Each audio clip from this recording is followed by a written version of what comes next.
Ujung-ujungnya ceritanya membagongkan ya kak. Terbelit-belit sana sini. Tahu gini akhir-akhirnya saya jadi nyesel nih up cerita ini. Ya tapi gimana lagi, saya akan lanjutkan lagi ya ceritanya sampai selesai.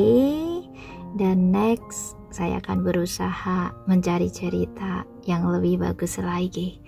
Oke, kita langsung saja ke cerita selanjutnya. Dia ada di Edoma saat terakhir kali saya menghubunginya. Menurut saya, dia pasti menghilang di sana, jawab Jenna. Niko mengerutkan keningnya. Bagaimana dengan pelacaknya?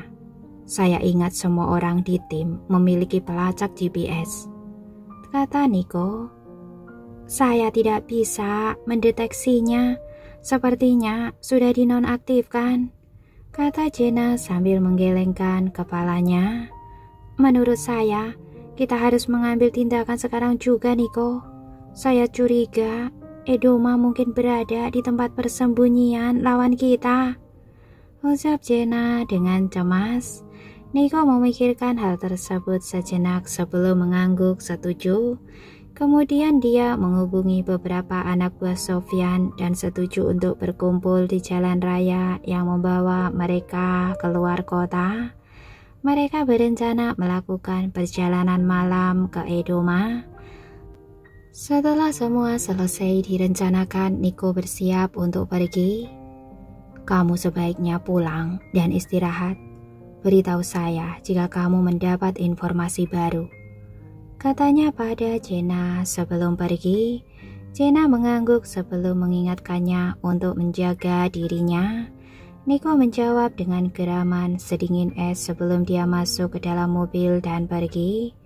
Begitu kendaraannya melaju di malam hari, senyum kemenangan dan licik terlihat di wajah Jenna. Dia kembali ke villa dan memerintahkan Kaiden pergi ke kamarnya. Matanya berbinar saat dia memberinya perintah. Carilah orang-orang yang dapat menimbulkan masalah sepanjang perjalanan Niko untuk menyelamatkan Sofyan. Saya ingin memastikan bahwa seluruh prosesnya tidak berjalan lancar. Bukankah itu terlalu berisiko? Bagaimana jika Niko menyadari sesuatu?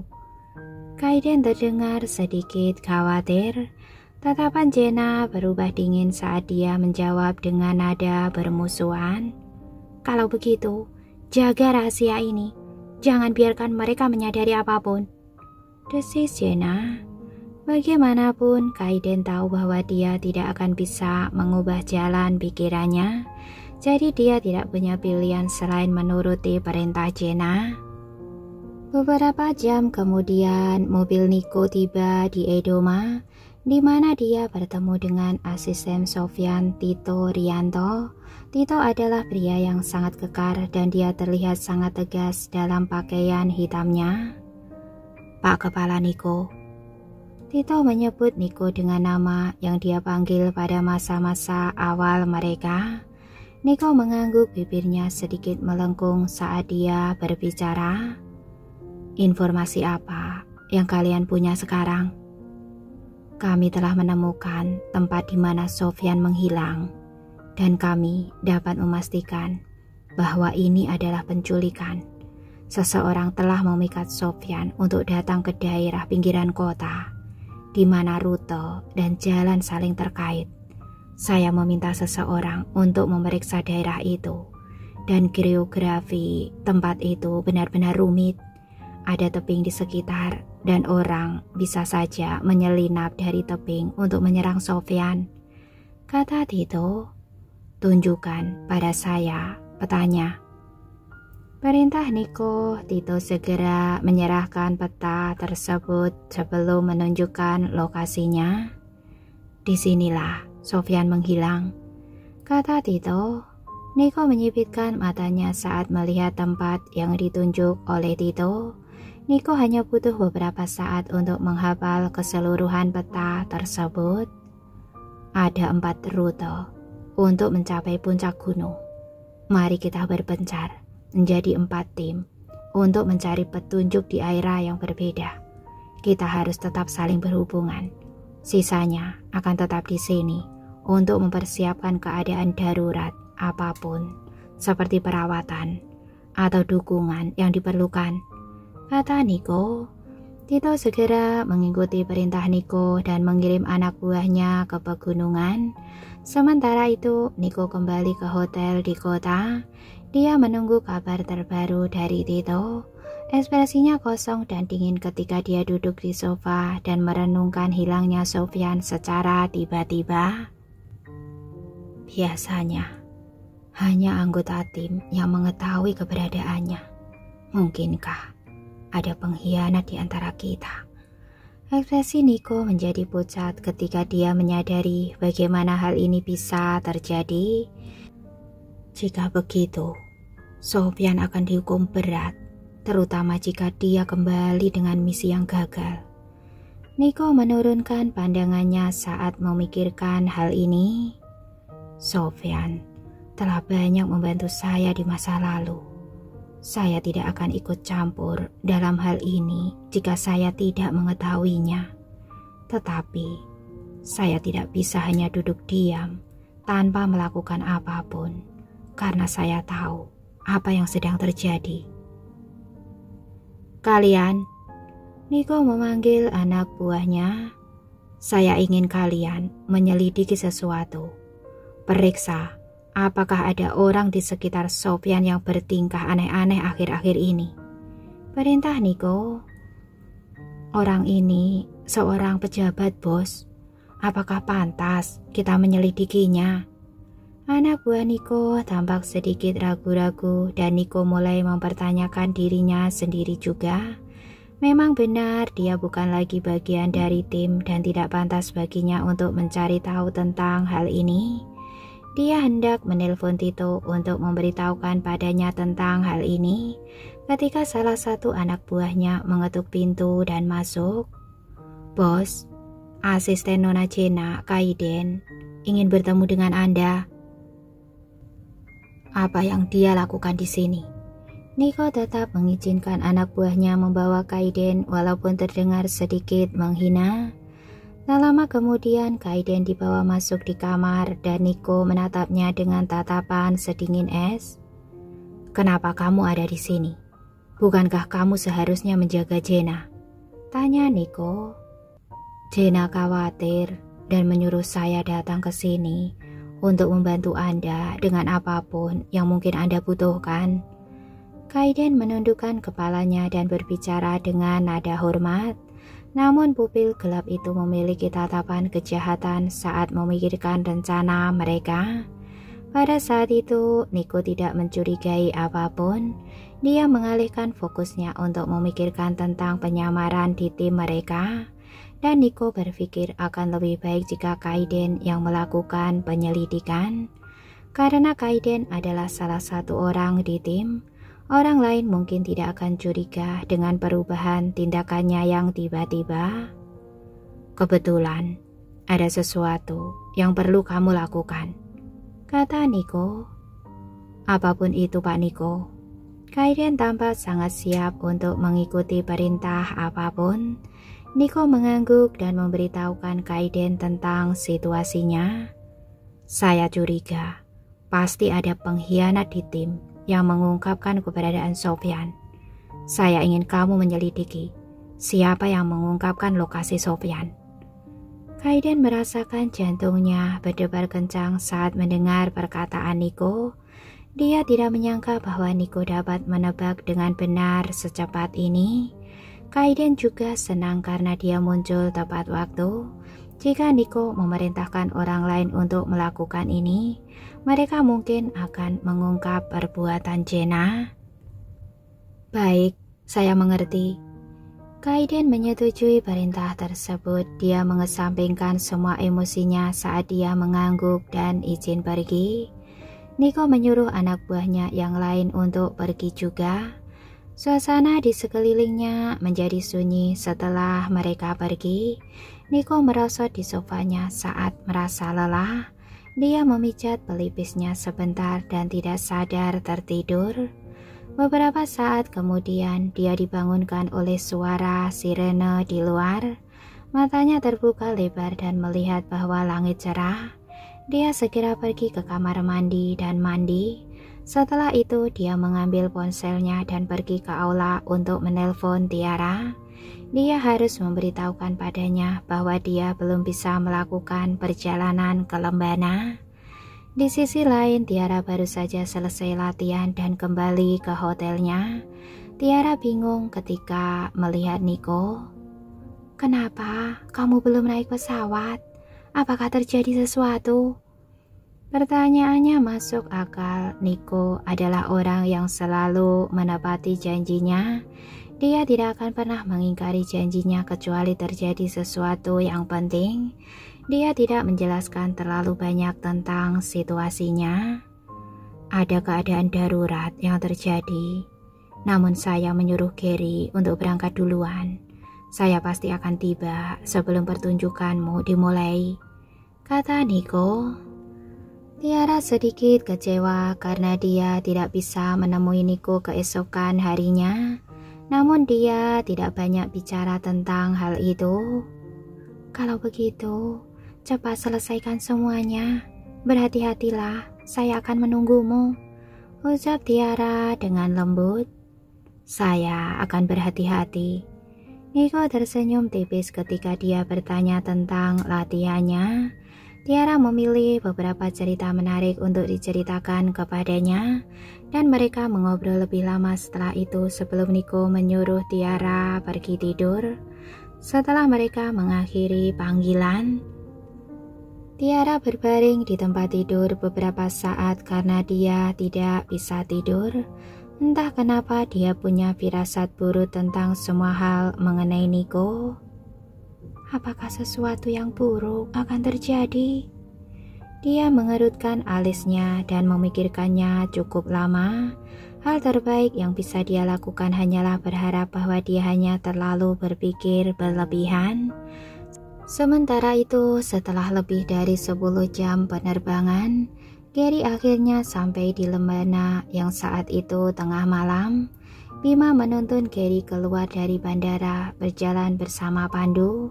Ini merupakan pertunjukan resmi pertama Tiara sebagai pemain biola utama. Dia harus berada di sana untuk melihat momen yang sangat penting.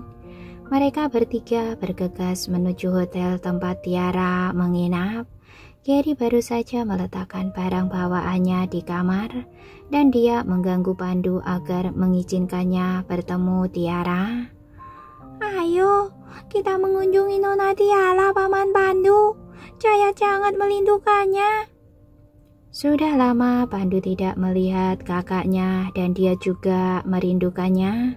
Jadi mereka berdua bergegas pergi meninggalkan Bima di belakang ketika dia melihat mereka berdua berlari ke depan tanpa dirinya.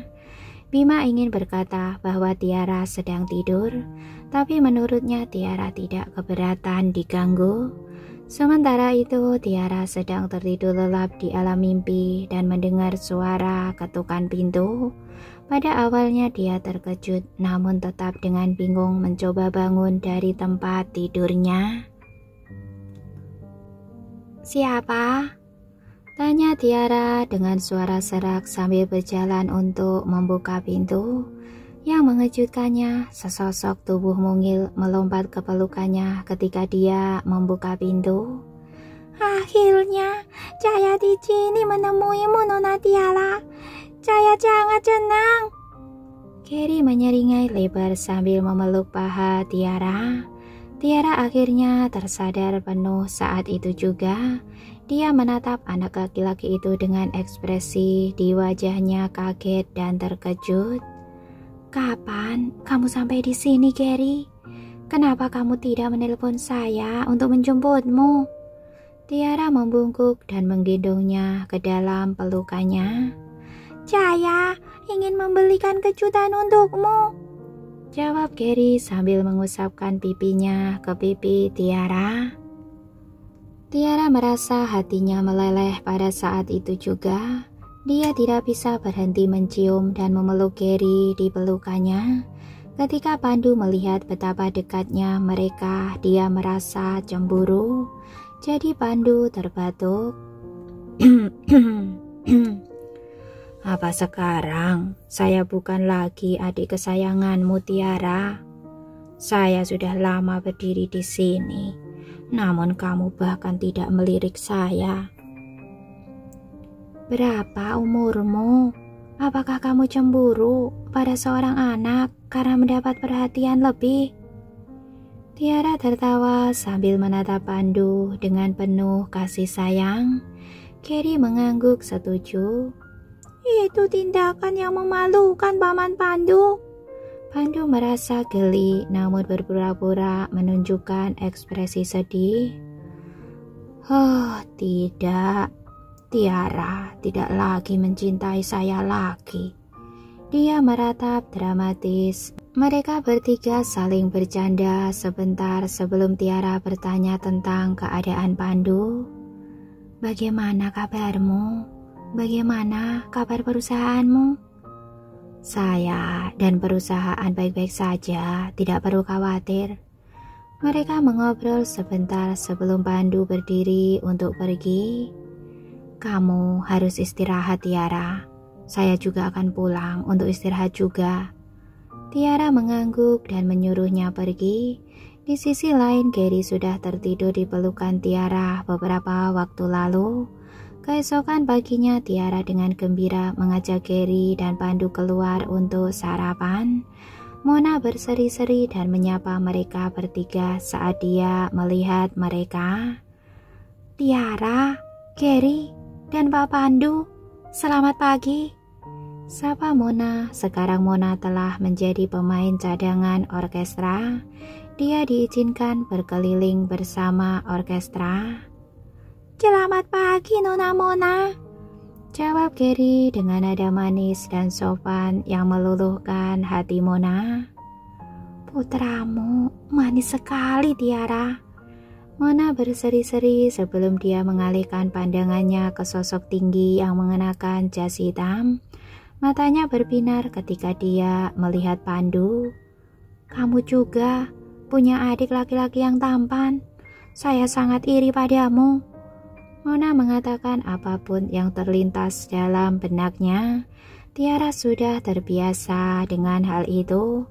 Sementara itu Pandu merasa sedikit malu saat mendengar pujiannya. Namun dia menanggapi Mona dengan nada ramah. Selamat pagi. Terima kasih sudah menjaga kakak saya selama ini. Saya tidak berbuat banyak. Mona melambaikan tangannya untuk menepis komentarnya.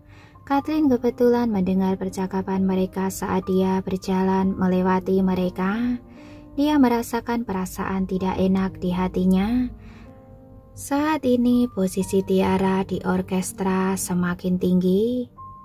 Dia akan melampaui level saya. Saya tidak percaya. Hei, Tiara, bukankah adikmu sedikit tidak dewasa? Jika dia di sini untuk menunjukkan rasa terima kasihnya, bukankah seharusnya dia berterima kasih kepada semua orang di orkestra, termasuk ibu saya? Mengapa Pandu hanya berterima kasih kepada Mona? Apa maksudnya? Apakah kamu meremehkan kita semua? Kathleen berjalan mendekat sambil berkata dengan nada merendahkan. Perkataan Kathleen langsung menghapus senyuman Tiara dan Pandu. Mona hanya mengerutkan keningnya dan menunjukkan ekspresi tidak puas di wajahnya. Dia akan berkelahi dengan Kathleen jika bukan karena perbedaan status mereka yang besar. Pandu tidak ingin menimbulkan masalah bagi kakaknya, jadi dia hanya menatap Kathleen sambil berbicara dengan tenang. Saya ingin membelikan kalian semua makanan setelah kalian selesai latihan malam ini, kata Pandu. Pernyataan yang luar biasa. Tahukah kamu berapa banyak orang yang bersama kita? Berhentilah jika kamu berusaha bersikap murah hati. Hanya akan mempermalukan dirimu sendiri. Perkataan Kathleen sangat tajam karena dia sangat benci saat melihat bagaimana Pandu melindungi Tiara.